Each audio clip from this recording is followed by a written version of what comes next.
frontier today, and I'm so excited to get a taste of what I'm going to experience soon. Definitely. Well, I'm so thrilled to have you here, and you too, Chris. Thank you guys so much for joining me today for this. Let's take a look at what we've got in store for the live stream. So while Mothership Eve is transporting Spaceship Unity to the launch point, we'll check in with the crew and the preparations that went into today's flight. We'll also share some perspective on the Virgin Galactic mission, so who we are, what we do, and our vision for commercial space travel in the 21st century. Next, we'll give you a guided tour through the Virgin Galactic experience, showing you what our astronauts will see and do throughout their stay, both on the ground and on their life-changing journey into space. Once we've reached the launch altitude and location, we'll see the moment when Spaceship Unity is released from Mothership Eve and accelerates into space, all coming to you live. So there's some incredible energy building here at Spaceport, and we're happy to have some special guests on site taking in this experience. My co-host, Kevin Prieto, a procurement specialist here at Virgin Galactic, is downstairs right now. Kevin, what's the vibe like down there? Thanks, Veronica. I am currently here at Spaceport America's hangar floor, where the ships usually reside, but as you just saw, they're on their way to space. Right behind me, I have the rocket motors we use for launch, and to my left, a very important person, CEO of Virgin Galactic, Michael Cole-Glazer. Michael, good to see you. It's great to be here, Kevin. Michael, I have one question for you, and that is, what does today mean? Kevin, this is a landmark moment for Virgin Galactic. It's a landmark moment for the new commercial space industry. And it certainly is a landmark moment for our founder, Sir Richard Branson, who right now is showing that when you have the fortitude to follow your dream, you can make a hugely profound impact on the world. It's a historic moment because today we are endeavoring to open access to space for all. Can you imagine? Being up there and looking back down has to be one of the most amazing feelings, and we can't wait for more people to experience it. I have to say how proud I am, Kevin, to have all my friends and colleagues who are today's crew representing the entire company. They're opening the door for the astronauts of tomorrow. We're thrilled to be here today and so excited to have all of you watching to be sharing this moment with us. It sure really is a historical moment for us, and I'm excited to be here. I'm going to be out in the street, so I'll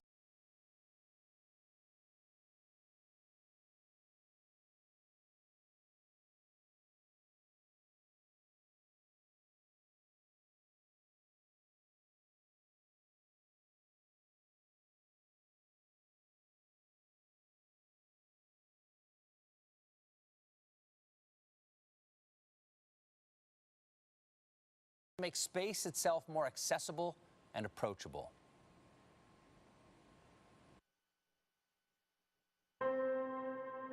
Line 3. Hello. Hi. Have you ever thought about going into space, Richard?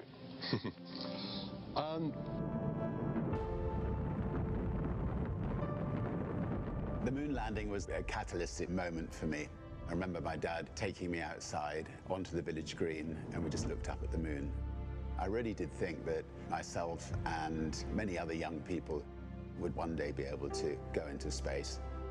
I waited and I waited and waited for that opportunity, and it never came. They got me thinking. I went to the registry office and I registered the name Virgin Galactic Airways.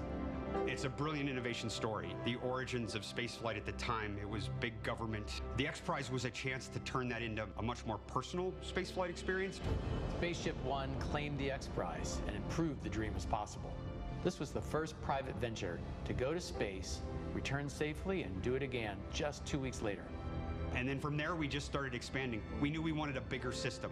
We wanted something that you could float about the cabin, actually experience zero gravity. Virgin Galactic offers the first real platform where we can actually open it up to make space for all of us. We build on the shoulders of giants, but we want to be that first baseline for Earth and actually deliver on that promise. We are changing the way humanity views space. We've taken the impossible and we're making it inevitable. I always want to celebrate the team on this.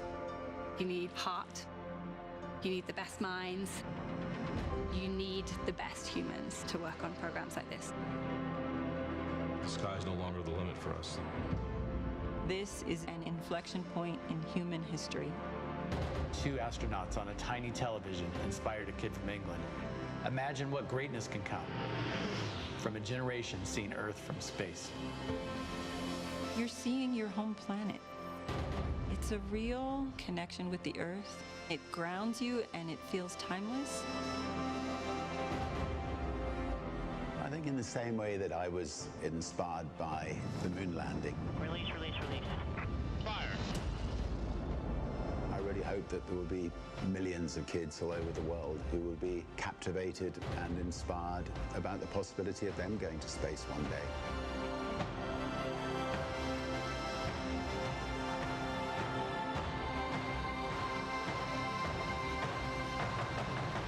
Have you ever thought about going into space, Richard? I'd love to go into space. I think there could be nothing nicer. So if you're building a spacecraft, I'd love to come with you on it.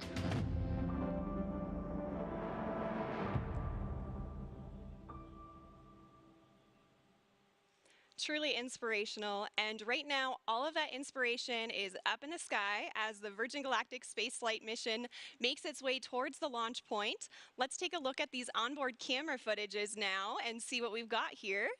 We are already at 40,000 feet. You can already see the incredible view and the sky starting to darken there. This is already higher than what most regular commercial airliners will travel at. So I'm sure all of our astronauts are taking in that view already and getting really excited and prepared for the mission. Now, Kelly, we hope to connect live with Richard throughout the show here. What would be going through your mind if you were on board with him right now? Gosh, you know, aside from the overwhelming excitement, right, I think it would just be a sense of awe, the hard work and the vision that it took to get to today, and the magnitude of what it means for the next generation of humans who are going to experience the wonder of spaceflight. Absolutely. I mean, this is certainly the dawn of a new space age, and Mothership Eve is currently ascending still. We're already over 40,000 feet. Our target launch altitude for today is 45,000 feet, but in addition to that launch altitude, we also have a designated release point within the airspace. So while you may see us get to altitude rather quickly, we'll continue to complete our flight path until we get to that designated launch point. So everything's looking really good. Again, they're over 40,000 feet now, and just a beautiful view you get there already. I imagine they're just getting really excited for their upcoming space flight. So speaking of the crew on board, let's take a look at the folks in flight today.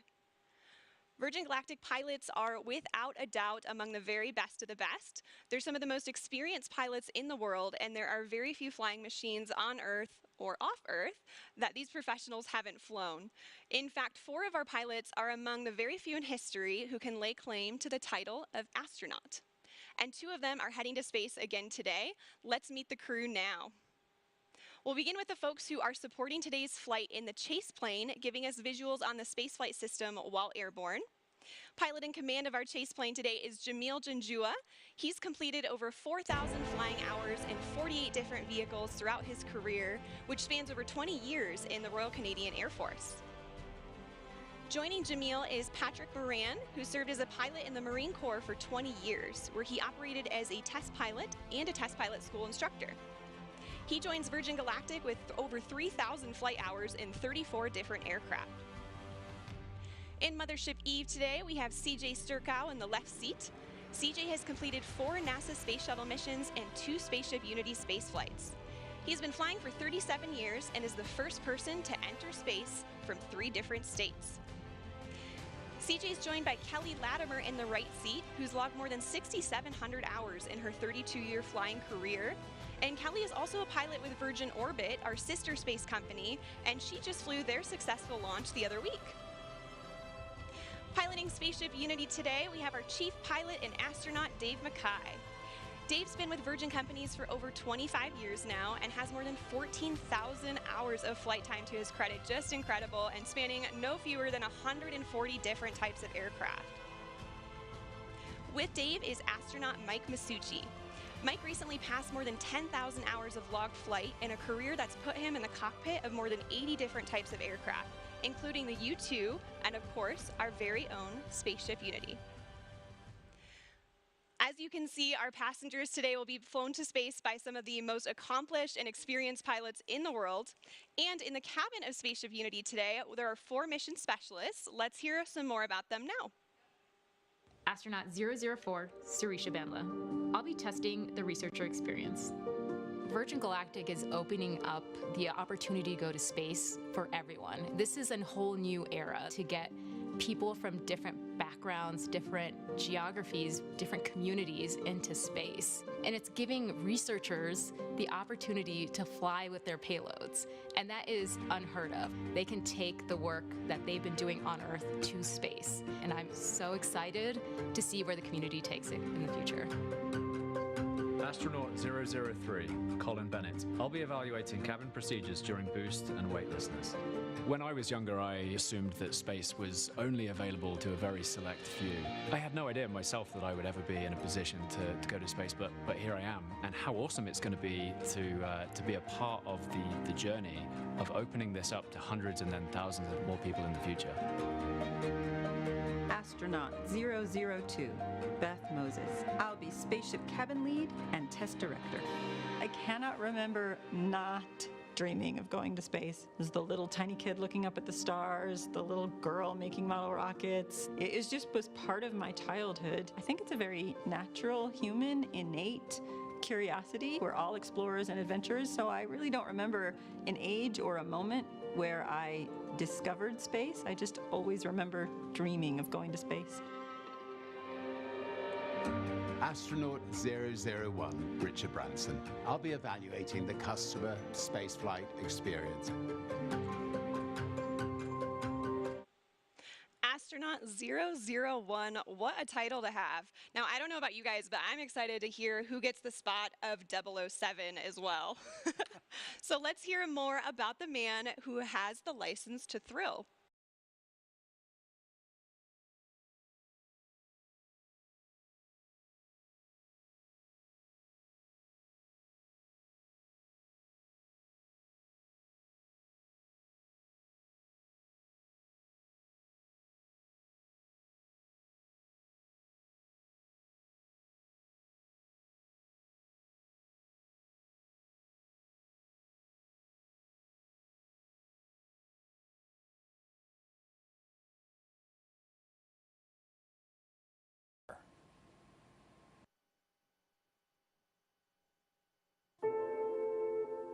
Dear Mum, you always told me to reach for the stars. Well, I took my own winding road, but I always knew to follow your lead. You always pushed us to our limits. When I was a child, you threw me out of the car miles from our house and urged me to find my own way home. You let me jump into a river to sink or swim. You and Dad taught me and my sisters independence and loved us with fierceness and tenderness. You were always an adventurer. You took glider lessons dressed as a boy, enlisted during World War II, toured Germany as a ballet dancer after the war. You flew treacherous routes as intrepid cabin crew for start-up airlines. You took us into the great unknown on family holidays. You treated every day as a chance to explore. Before the word existed, you were always an entrepreneur. You helped make ends meet by creating your own small businesses. You showed me how to grow a company, how to treat people, how to be creative, how to balance work and play, how to live. You were always a romantic.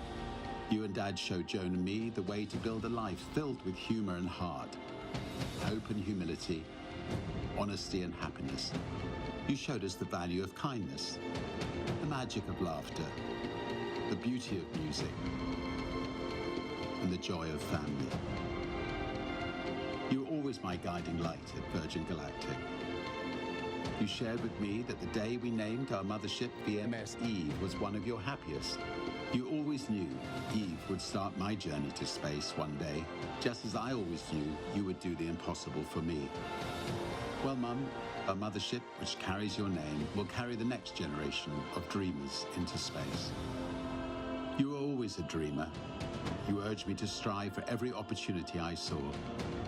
You told me to chase my wildest fantasies and to live life to the full. Well, the brave may not live forever, but the cautious do not live at all. How you lived, how you loved, and how you are missed. Dad always said, "Isn't life wonderful?" And you both showed us it was.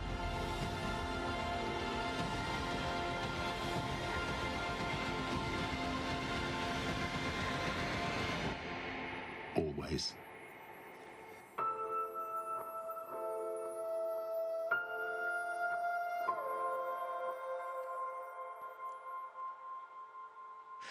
Such a beautiful letter. Eve Branson really was an inspiration to all of us here at Virgin Galactic. If you're just now tuning in, my name is Veronica McGowan. I'm a structures operations engineer here at Virgin Galactic. Alongside me is astronaut Chris Hadfield and future astronaut Kelly Girardi. So great to have you guys here. Earlier today, we saw Richard and his crew make their way down to the astronaut walkway at Spaceport America, seeing their families off before they were escorted to our spaceflight system, where final inspections and preparations were made before takeoff. They were driven to the runway in our fleet of Land Rovers, and Land Rover is our exclusive automotive partner, and they help with day-to-day operations. And in fact, we have a bespoke vehicle that we designed with them called the Astronaut Edition. And this is exclusively available to Virgin Galactic future astronauts, and it's the one that drove Richard to Spaceport, to Spaceship Unity this morning. So we're delighted to have Land Rover as a part of the team. And right now, our crew are on their way to space. Let's check in on them via our onboard camera footage. Wow, look at that view already, and you can see some contrails. Chris, how do you think the crew will be feeling right about now? So many different things at once. They're just about leveled off at altitude, right up at 46,000 feet. But inside their bodies, they've got like this tug of war going on because they're focused. Like there's no more focused, you know, the 4 in the back and the 2 in the front, really focused. But at the same time, there's this like rising excitement that you can feel like a thermometer going up inside your own body. But I remember at the time, what I really wanted to do was go back to my 9-year-old self and just run around the cockpit and scream and wave my hands because it's just so exciting and fun. They're focused, they're professional, they're doing their job, but it's just a magnificent moment as we get ready for ignition. Yeah, I mean, I'm sure there's certainly a mixture of excitement and anticipation with our crew today, but they will all be focused on the task at hand, as you said, and preparing themselves to run through their individual test points. And on the subject of testing, today's spaceflight is an opportunity for us to evaluate our cabin experience. It's the environment where our passengers will cross the 50-mile border defined by NASA.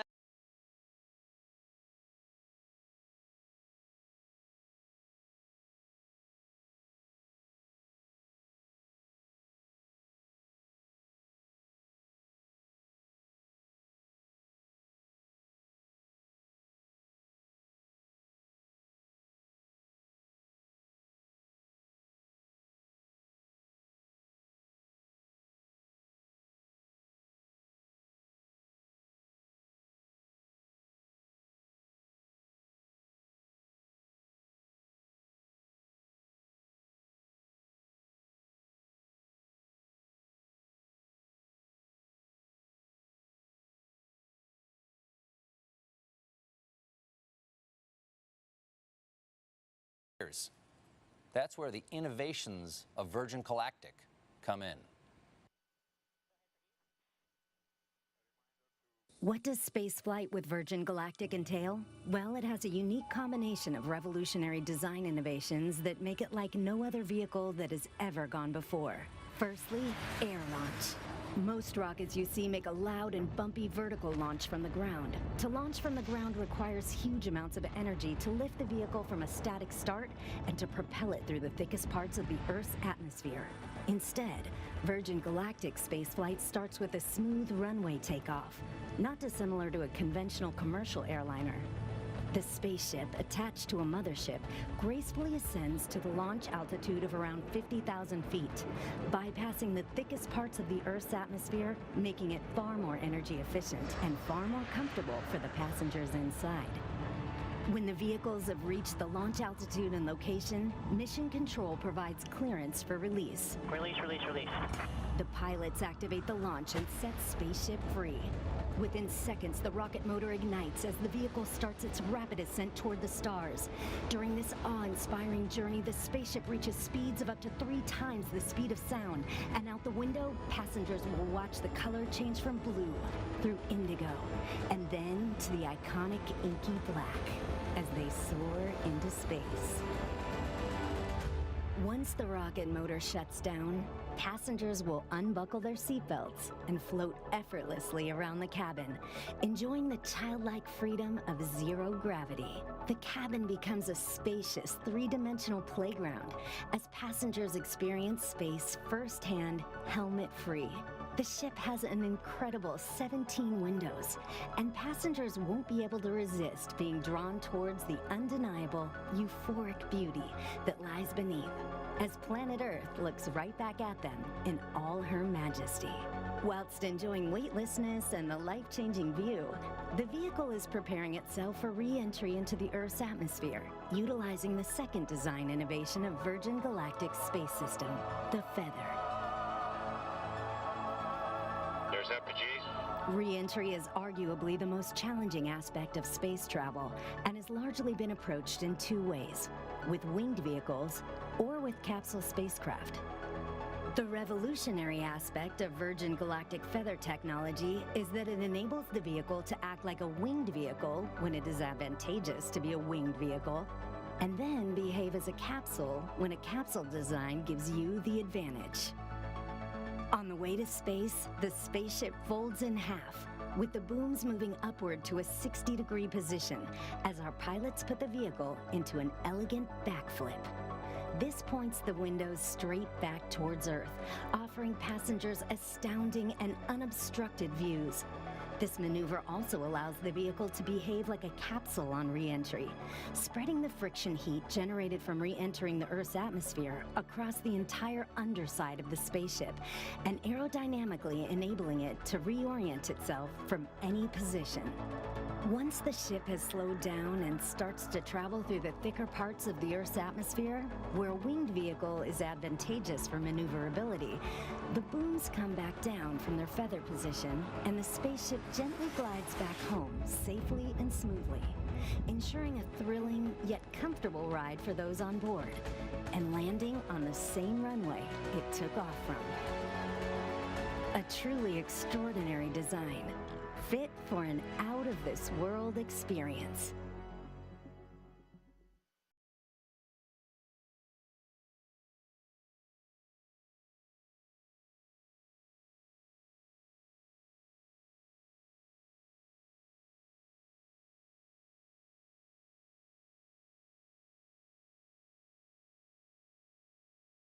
To experience zero-G and see our fragile planet floating in the depths of space. I would go up in a minute if my wife would let me. How about you, Veronica? Oh, absolutely. I mean, that would be an offer too good to refuse. Now, Chris, I'm sure you'd agree that the experience that Richard is having right now is probably a lot more comfortable than your launches. Yeah, I had a chance to fly as part of the space shuttle crew twice, and then I flew on the Russian ship as the pilot once. And it's a little capsule, like they were talking about winged and capsule vehicles. But both of them needed a rocket to get them up above the atmosphere. And the beauty of what Sir Richard and his crew are doing now is that they've... At this very moment, we are right at the point where we expect that Richard Branson's spaceship Unity will detach, will drop from the mothership, from Eve, as the mothership, named after his own mother. We expect that any moment now, at roughly 46,000 to 50,000 feet. We're getting a live view, a live feed from Virgin Galactic.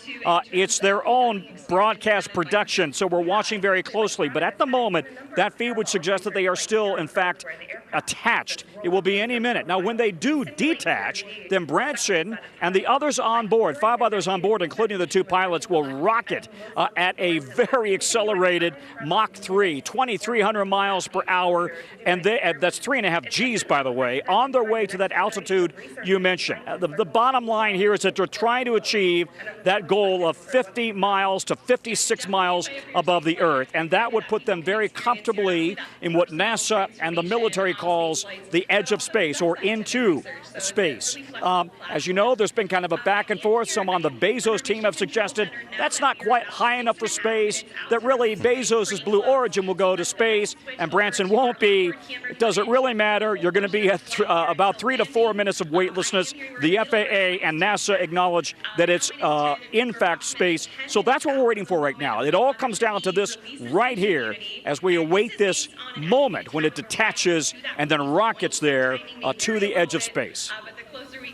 Tom, when we talk about what we're about to see as they rocket to the edge of space, we've got a graphic that shows the flight path, and I think the best way to describe it for the layman is like being on a roller coaster at Six Flags. You've got a steep climb, you come over the apogee, and then we're going straight down. What does that feel like for the people on board? So it's that apogee, it's that curve at the top, right, where you will experience those 3 to 4 minutes of weightlessness. I've had the experience to, in fact, do a weightless flight with these parabolic flights in which you get 20 seconds of weightlessness, more or less. This is going to be 3 to 4 minutes. And each of these astronauts have been assigned a task, these civilian astronauts, assigned a task to perform. Guys, I'm watching it right now. Let's watch this feed right now. A critical moment, I think, is approaching. We are still, they have not yet detached. They're communicating with each other in the vehicles and with the Mission Control Center throughout each check here. You know, these days, more and more systems are becoming automated, especially in aircraft and spacecraft. And what's really exciting about the Virgin Galactic spaceflight system is that our crew truly are hands-on with the piloting throughout the flight. So, Tom, as we look at this video, you can see the altitude. To talk about detaching. I'm sure they are just getting incredibly excited. Yep, 46,000 feet. That's at about the level where we expect them to detach. You're going to hear the pilots talk about going through a checklist before they drop. They're going to say L10, L9, L8, all the way down to L1, and that's at the point where they, in fact, detach and drop. Now we're just now hearing 5 minutes away from detachment.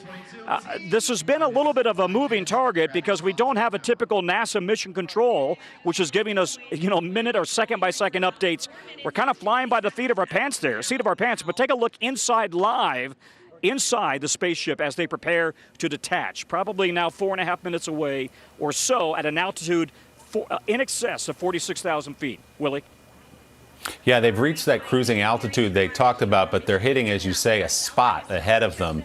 And to orient our viewers, Tom, if you look, that is the mothership Eve. Those are the contrails coming off the back. And attached effectively underneath the ship is the VSS Unity. I note, looking at these live pictures inside the cabin, Tom, how calm everybody looks. Looks like they're catching the shuttle from D.C. to LaGuardia. Really something to watch. Spectacular view. I just heard them say we've now gone through L4, so that means they've already gone from the number 10 on the checklist down to 4, and now seeking clearance for release, as you can see there at 46,000 feet. So we're literally playing this by ear, guys. None of us have ever seen this before with passengers on board. So we're going to listen in here to Virgin Galactic's narration and Virgin Galactic's mission control here. Across various departments and disciplines within the company, and they're verifying checks with the crew today every step of the way. All right, and I've just heard from MCC that our L-4 checks are complete. We are roughly 3 minutes out from release at this point. It's getting really exciting. I don't know about you all, but I can feel the anticipation building just watching the screen and looking at their faces. Look at that, they've already got big smiles on. And we have just received clearance for release on time from Mission Control Center. So we are 2 minutes and 30 seconds out. As we listen in, let's bring in Mike Massimino. He's a former NASA astronaut, the current senior advisor for space programs at the Intrepid Sea, Air, and Space Museum in New York. And Ron Guerin, also a former NASA astronaut who logged more than 179 days in space over his career. Gentlemen, good morning to you both. It's so great to have you with us. Mike, let me begin with you. As Tom said, this is not something we've seen before, even those of you who have been to orbital space. What do you make of what you've seen so far this morning? Well, Willie, thanks for having me. It's a pretty exciting day. I think this really marks a time where we've gone from governments going into space to a vehicle that has been designed to bring customers, researchers, tourists, people who want to enjoy the experience into space. So it's a very historic day. A lot of work has gone into this. A lot of work needs to be done during the flight, but it's a very, very exciting day for everyone involved. Colonel Guerin, you've been to the International Space Station a couple times, 4 spacewalks under your belt. What do you imagine these passengers are feeling and going through right now? Well, it's probably a mixed bag. I mean, there's certainly excitement, but there's also probably some butterflies in there. And I think they all are well aware this is a life-changing moment for them, and hopefully they're savoring it. And what do you think, Colonel, is the feeling that they're about to experience? This is sort of the calm before the moment when that VSS Unity spacecraft separates from the mothership and begins that rocket ride up to the apogee and then back down. It'll happen very quickly. What is that sensation? There aren't many people on Earth who can speak to it, and you're one of them. Yeah, I think they're going to experience a lot of G-force with the acceleration. They're going to be going really fast, and they're going to get there really fast, and then they're going to go from being pushed back into their seat from that force to being weightless instantly when the engine kicks off, and that's going to be really exciting because that's the moment where they realize that their dream had just come true, that they're weightless, they're in space, and the most amazing thing is going to be that view out the window when they see the curvature of the Earth. They're going to watch the sky turn from blue to black. They're going to see the thinness of the atmosphere. It's going to be absolutely incredible. Colonel, we're about to see the separation. Tom Costello, I want to go back to you. We are seconds away from the moment here. Let's watch. Release, release, release right now. Rocket motor burn. There's Mach 1 trimming now.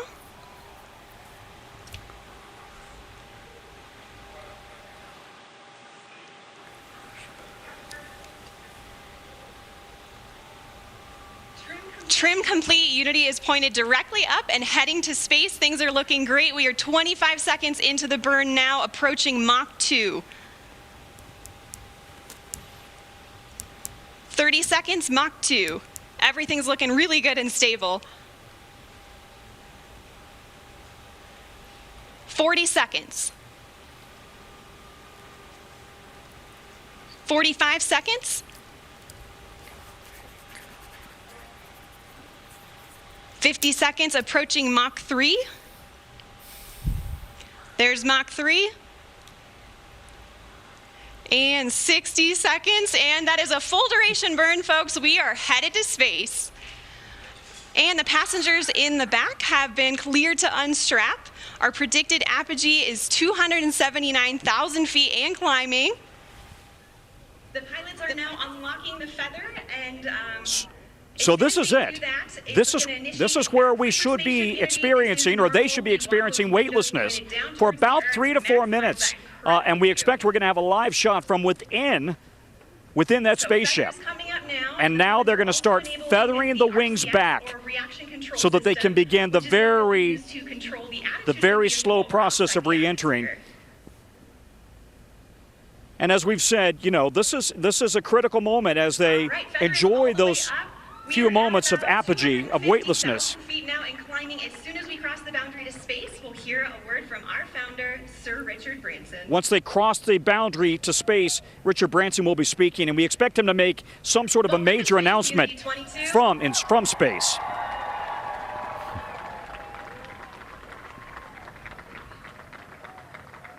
And I'm listening with you to Virgin Mission Control. Lots of applause on the ground here because this is what they have been working on for 17 years, building to this moment. And the hope is that paying passengers will be coming along very soon. Receiving the audio over the broadcast, but I know Richard is saying something inspirational. Tom, as we wait for the images from inside the spacecraft of that weightlessness, I think back to the interview you did with Richard Branson where he said, I've been dreaming about this day since I was a kid.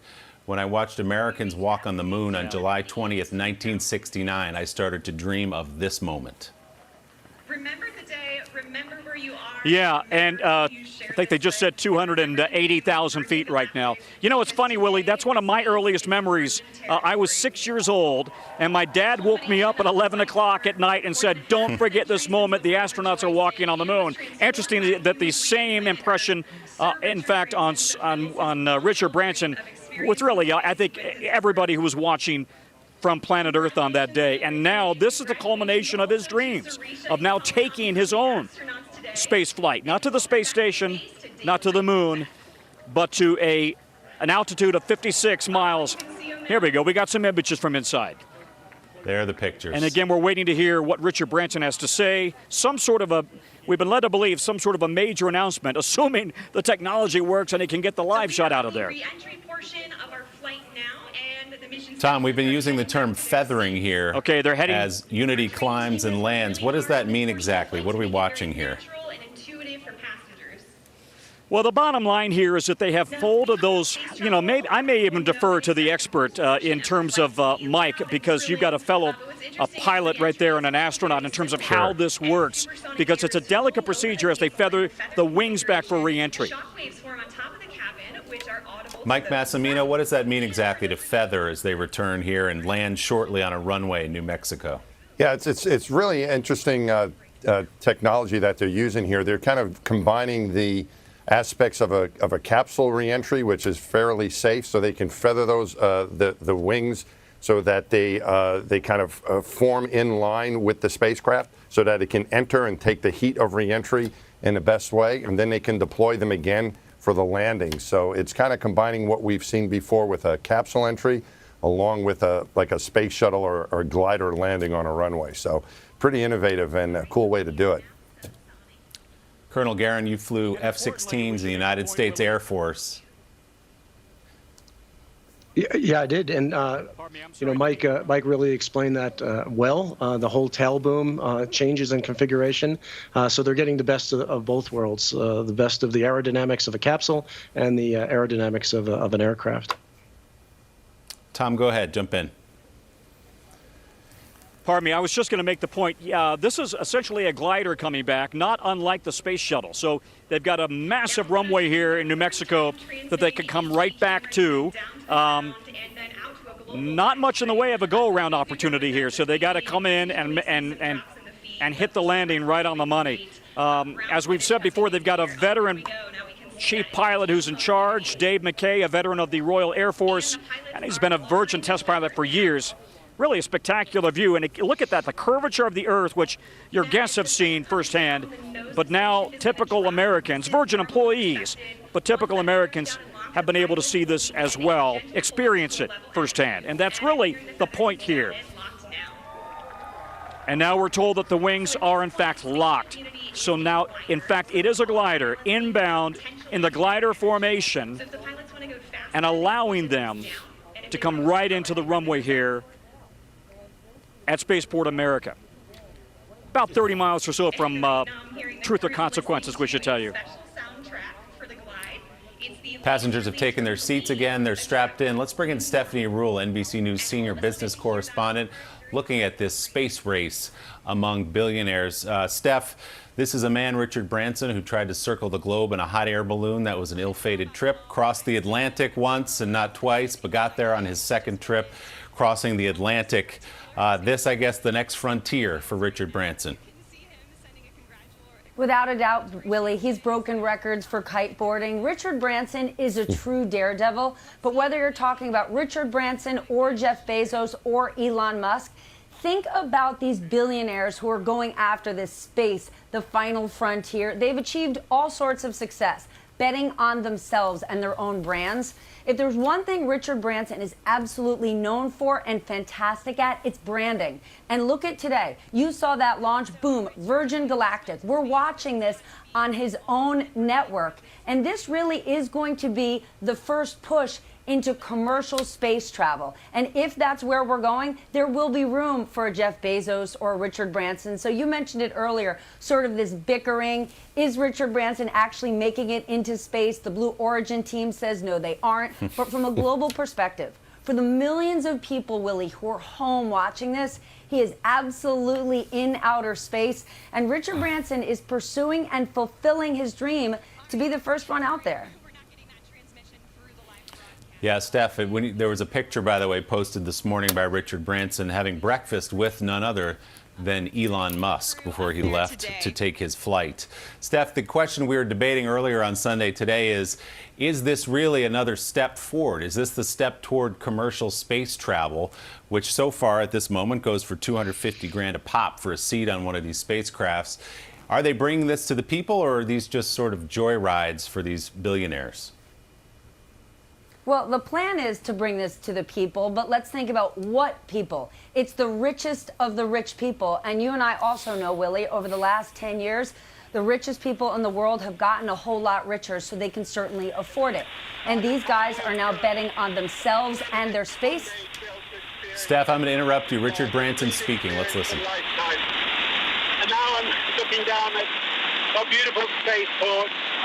Congratulations to everybody for creating such a beautiful, beautiful place. Congratulations to all our wonderful team at Virgin Galactic for 17 years of hard work to get us this far.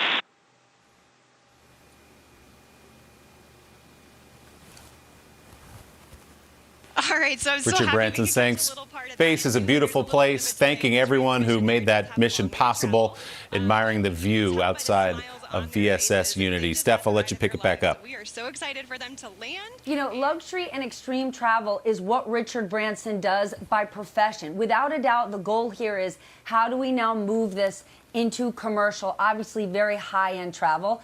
If this trip is successful and Jeff Bezos' mission is successful, clearly both of them would like to make the next venture to be in making this a commercial mission. For Richard Branson, his mission is publicly funded. He's got all sorts of partners here. Jeff Bezos, this has definitely been privately funded. And the question for the richest of the rich adventurers out there, if both become available, what do they want to do? Branson's effort, more of a plane, where Jeff Bezos is truly that rocket experience. But when you say, are they going to bring it to the people? It's a small, small, small sliver of the richest, most adventurous people. Yeah, at $250,000 a pop, that's a pretty small sliver for now, but they hope sometime down the road to change that. Tom Costello, as we approach altitudes now that we humans can relate to at 19,000 feet, what happens next with Virgin Galactic? Just a few minutes ago, we had the twin sonic booms here on the ground in New Mexico as they come back in now in glider formation, and we expect them to be on the ground within just a few minutes. You can imagine if you're coming in, in a 737, and you can think about your glide slope into the local airport, this is going to be a lot faster than that. So we expect them to be on the ground quicker than you would be if you were in a 737. But this is all what they wanted to prove today, that this technology is here, it's now. It's not only for the Justin Biebers and the Tom Hanks and the Lady Gagas of the world who've spent a lot of money buying these tickets at $250,000, as you suggested, 700 tickets already. But in fact, this is going to be accessible for everybody eventually. At least that's their hope as they bring down the price. I would also tell you that we've now got 7 Land Rovers out there on the tarmac standing by. We've got the fire equipment standing by. That's typical. That's not to suggest there's anything wrong. That's what happens when you have a test vehicle, a test plane, or a spaceship coming in. The fire department is standing by. By the way, a fire department dedicated only to the spaceport, so they don't get a lot of action. I mean, this is kind of their sole customer right now. But a spectacular view as they now come into Spaceport America. Remember that name, Willie. You've been saying it this morning, but this is going to be a name and something we're going to be hearing about increasingly over the coming years as this becomes more and more of a common occurrence. And just hearing the voice here on the ground saying that it's right in front of the sun, which is right overhead of us. I don't see it, but you're getting a better view yourself on the TV with those long-range telescopic lenses. Yeah. Mike Massimino, we're down to about 11,000 feet of altitude, 243 miles per hour right now. Hey, Willie, what does that... Yep. You see it? You have eyes on it, Tom? Willie, what does I it see look him. like? He's right over the top of us, Willie, right over the top. And it would, if you didn't know better, you'd think you're looking at just a typical passenger plane with a contrail behind it, just flying right over the top of the spaceport as it comes around and prepares for landing. By the way, we should also make the point that they had a spotter plane, if you will, a chase plane take off shortly after they lifted off an hour ago. Presumably that same chase plane would be on the ground. And by the way, we now see the mothership.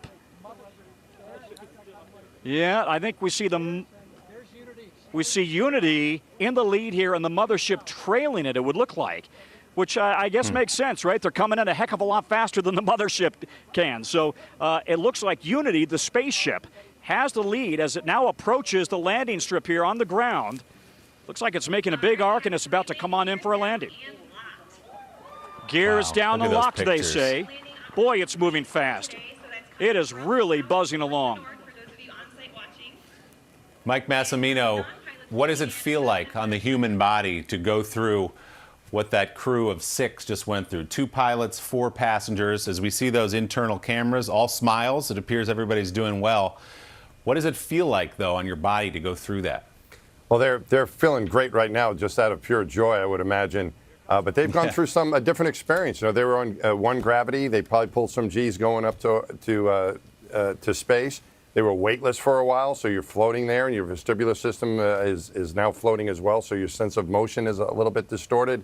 And then you come back down, and the G-forces build up again. So that's what's happened to them, but I think all of that is overridden by just pure joy of and exhilaration of what they went through. They had jobs to do, they needed to do that, but I think just the excitement and the happiness that they're experiencing right now is the overriding feeling. And Tom Costello, it looks like we have a clean, safe touchdown and landing on that runway. Could not be more perfect here on this beautiful day in New Mexico, and it went just perfectly according to plan. The only delay was it left an hour and a half, hour and 45 minutes late because we had winds on the ground. That kind of delayed the fueling this morning. Other than that, this could not have gone any better. It seems to have just gone flawlessly from the moment that they lifted off all the way through, lighting the rocket, accelerating to 56 miles or so above the Earth. I'll be interested to see what the number is. What number did they hit? 56 or 50 miles above the Earth. And as we've said many times, NASA and the Pentagon and the FAA recognize 50 miles as, in fact, the edge of space. Full stop on the runway here at Spaceport America. What an extraordinary moment. And Colonel Guerin, let's talk about what happens from here. We know next week Jeff Bezos and Blue Origin get their turn in a very different ship, a rocket. We know that Elon Musk, of course, and SpaceX are working on their own orbital spacecraft. What does this moment, what does this day, what does next week put together? What do they mean for the possibilities in the future? Yeah, I think this historic moment and the historic moments to come are the first baby steps, if you will, to opening up space for everyone. And Stephanie talked about how right now it's just the billionaires, but it's reminiscent of the early days of aviation, where it was a very rare occurrence that somebody flew in an airplane. And I think we're right at the verge or the dawn of a new era of space travel, where flying on a spaceship will become as commonplace as flying on an airplane. And I think, and not just into orbit, but from point A to point B on the planet, where during that flight you are up above the atmosphere. And so I think this is a historic moment, and I think all these steps are leading to that. When you bring in reusability, economies of scale, I think we're going to see those prices come down, and it's going to be more feasible for more people. The possibilities are thrilling. Colonel Ron Guerin, Mike Massimino, Stephanie Rule, and Tom Costello on the ground for us in New Mexico. An exciting morning. Thank you all for being with us. This has been NBC's special coverage of the Virgin Galactic spaceflight. The coverage continues on MSNBC with more tonight on NBC Nightly News. I'm Willie Geist in New York. Nose gear touchdown. And breaking.